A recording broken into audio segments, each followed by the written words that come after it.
પ્રમુખ સ્વામી મહારાજના જીવનની અંદર આપણને જોવા મળે છે કે કેમ દિવ્ય છે. કારણ કે દિવ્યતા એક ભગવાનનો ગુણ છે. સામાન્ય રીતે આપણે બધા ગુણો જોયા એ રેર છે, પણ સંયમ હોય, નિયમ હોય, એ કોઈક મનુષ્ય પણ મહેનત કરીને રાખી શકે છે. અરે પરિશ્રમ હોય, મહેનત હોય, એ પણ કોઈક મનુષ્ય ખૂબ મહેનત કરીને પામી શકે છે.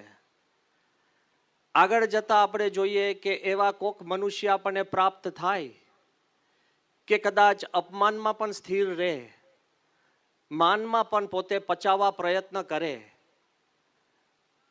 ક્ષમા પણ આપી શકે, પણ એ બધા જ ગુણ કદાચ મનુષ્યની અંદર પણ આવી શકે. પણ દિવ્યતા એવો એક ગુણ છે, એ કેવળ પ્રમુખ સ્વામી જેવા સંત પાસેની જ માલિકી હોઈ શકે, એ મનુષ્ય પાસે તાકાત નથી. એ કેમ? કારણ કે ભગવાનનો ગુણ છે. પ્રમુખ સ્વામી મહારાજે એમને સાંગોપાંગ, શ્વાસોશ્વાસ, ક્ષણે ક્ષણ, જાગ્રત સ્વપ્ન સુષુપ્તિની અંદર એમને ભગવાન સાચવી રાખ્યા છે.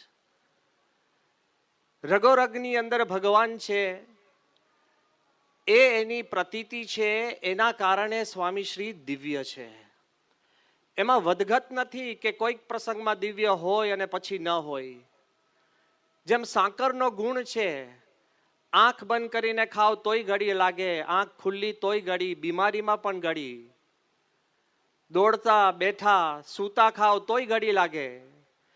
એમ પ્રમુખ સ્વામી મહારાજ નાના હતા ત્યારેય દિવ્ય, યુવાન હતા ત્યારેય દિવ્ય, વડીલ થયા ત્યારેય દિવ્ય, અને વૃદ્ધ થયા ત્યારેય દિવ્ય. કારણ કે એને બાળ, યુવાની, વૃદ્ધ છે જ નહીં, એ આપણને દ્રષ્ટિમાન થાય છે. આપણે જોઈએ છે કે સત્પુરુષની આ એક લક્ષણ છે કે એમને મહારાજ ભગવાન સ્વામિનારાયણ અખંડ રાખેલા છે. દિવ્યતાની કોઈ પ્રવચન ના હોય, પણ એ પ્રતીતિનો વિષય છે. અને દિવ્યતા માટે કોઈ અનુમાન ના હોય, પણ અનુભૂતિનો વિષય છે. આજે જ્યારે લાખો અને કરોડોની સંખ્યાની અંદર હરિભક્તો, અરે સત્સંગી, બિન સત્સંગી, સામાન્ય માણસ હોય કે કોઈ મહાનુભાવ પ્રમુખ સ્વામી મહારાજને કદાચ એક વાર મળ્યા હોય, તો પણ એને કંઈક દિવ્યતાનો સ્પર્શ થાય જ છે અને થયો છે.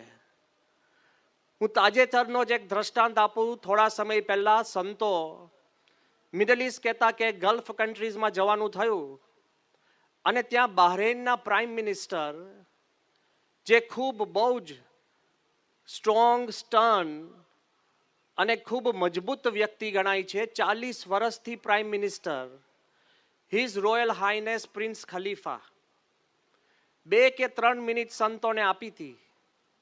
પણ ચમત્કાર શું સર્જાય છે જુઓ. કોઈ સ્વામીને મળ્યું નથી, પણ એના કાર્યનો પણ પરિચય નથી, હિન્દુ ધર્મ શું છે ખબર નથી, પ્રમુખ સ્વામીના કાર્ય શું છે એ પણ અનુભૂતિ નથી.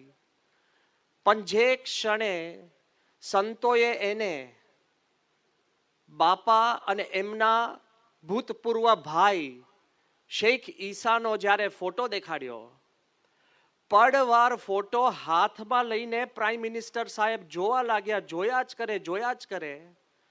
સંતોને આશ્ચર્ય થયું કે આ કેમ, એકદમ મુગ્ધ થઈ ગયા. થોડા સમય પછી એની આંખમાંથી આંસુ સરતા સંતોએ જોયા. જે સુન્ની મુસલમાન રાજા હોય, પ્રમુખ સ્વામીનું એક પિક્ચર જોઈને આંખમાંથી આંસુ સરવા લાગ્યા અને અરેબિકમાં કંઈક બોલવા લાગ્યા. સમગ્ર કેબિનેટના મિનિસ્ટરને અરેબિકમાં કહેવા લાગ્યા. જ્યારે સંતોએ પૂછ્યું કે ભાઈ શું વાત ચાલે છે, ત્યારે એમને શું વાત કરી ખબર છે? કે આ સંતના મુખારવિંદ ઉપર એટલું તેજ છે, એટલી દિવ્યતા છે કે હું મારા આંસુ રોકી નથી શકતો. એક પણ શબ્દ વગર પ્રમુખ સ્વામી આ ભાવના ઊભી કરી શકે તો કેટલી શક્તિ હશે. લોકોએ મંદિર બાંધવા પડે છે, પ્રવચનો કરવા પડે, આયોજનો કરવા પડે. કેવળ સંતના દર્શન જો સત હોય અને સચ્ચાઈ હોય ને, તો દર્શન આવી ભાવના ઊભી કરી શકે છે. રોજિંદા હરિભક્ત હોય જે જાણતા હોય એ તો વાત કરે, પણ અજાણ્યા માણસને પણ કેવી પ્રતીતિ થાય છે. હું દ્રષ્ટાંત આપવા માંગુ છું કે જ્યારે દિલ્હી અક્ષરધામ પૂરું થયું, રાષ્ટ્રપતિ ભવનમાંથી કલામ સાહેબનો ફોન આવ્યો અમને કે મારા એક મિત્ર છે, તમે અક્ષરધામ દેખાડશો.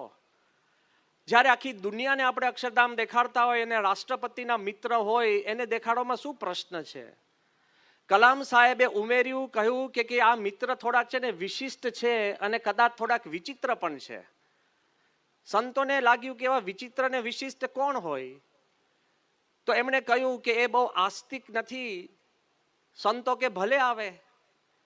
જ્યારે ગાડીમાંથી ઉતર્યા ત્યારે આર.કે. લક્ષ્મણ, જેને ખબર હોય કે ટાઈમ્સ ઓફ ઇન્ડિયાની અંદર જેમનું કાર્ટૂન આવતું હતું અને રોજ કોઈકની ટીકા હોય, દેશમાં પ્રાઇમ મિનિસ્ટરથી પ્રેસિડેન્ટથી માંડીને નાનામાં નાની પોલિસીને પણ જે ન છોડે એટલા બુદ્ધિશાળી આર.કે. લક્ષ્મણ સાહેબ આવ્યા.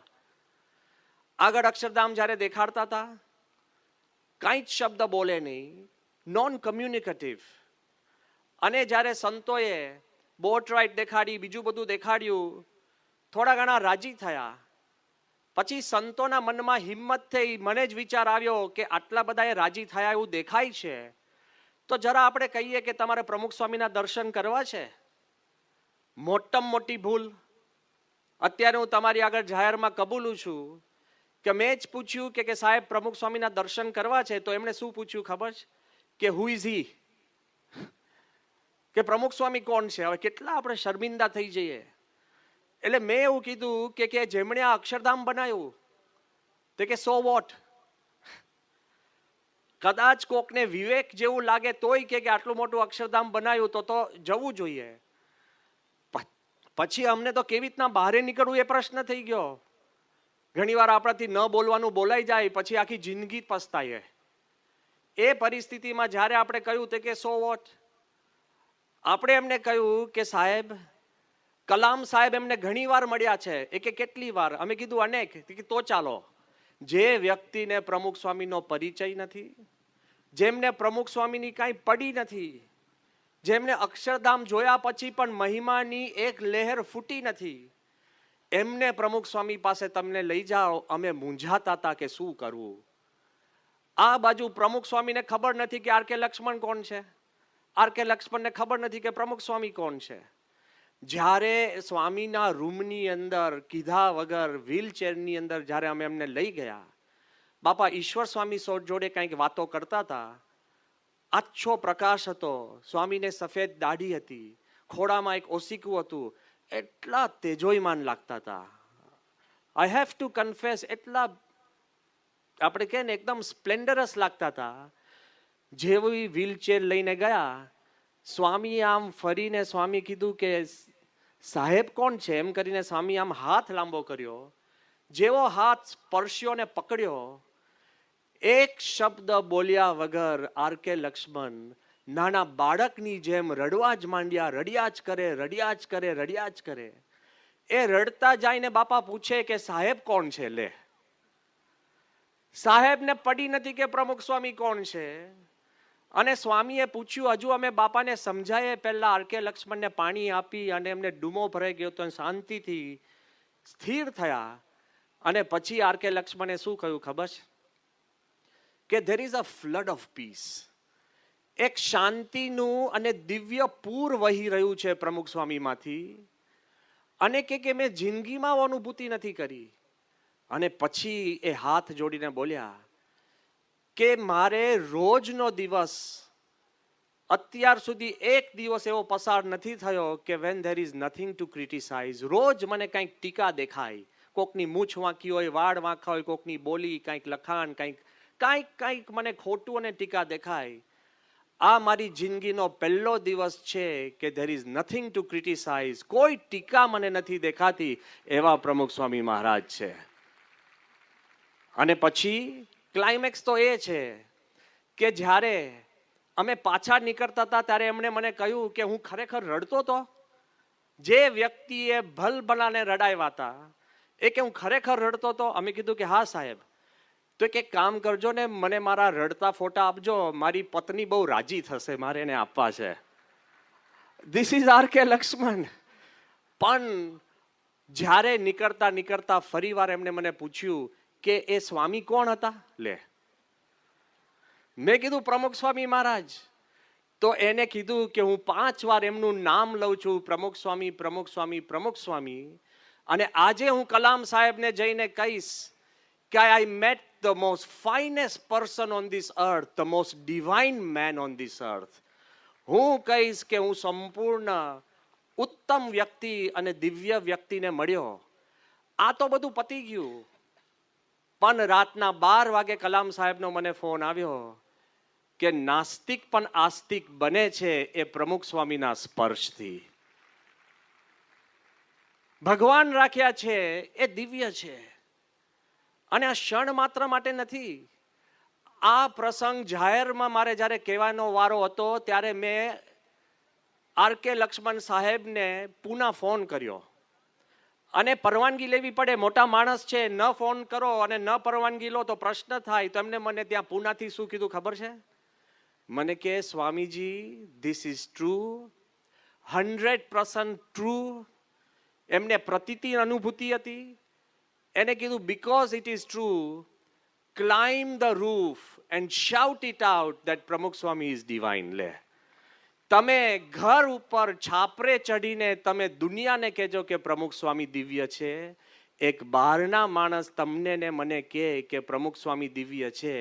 આપણે તો અખંડ દિવ્ય છે એ પ્રતીતિ અને અનુભૂતિ છે જ.